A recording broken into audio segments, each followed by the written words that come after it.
بسم الله الرحمن الرحيم. تبارك الذي نزل الفرقان على عبده ليكون للعالمين نذيرا. أعوذ بالله من الشيطان الرجيم.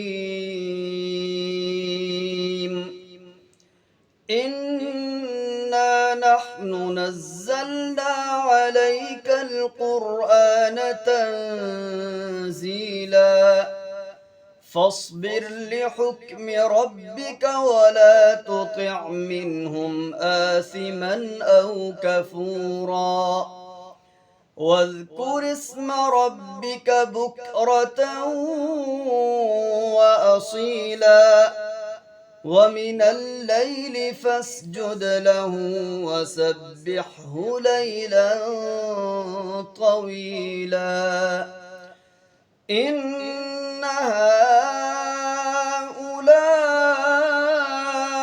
يحبون العاجلة ويذرون وراءهم يوما ثقيلا نحن خلقناهم وشددنا أسرهم وإذا شئنا بدلنا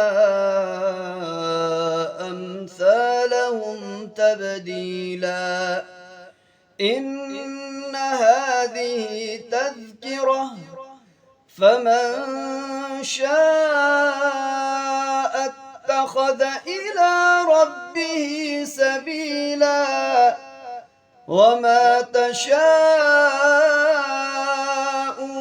إلا أن يشاء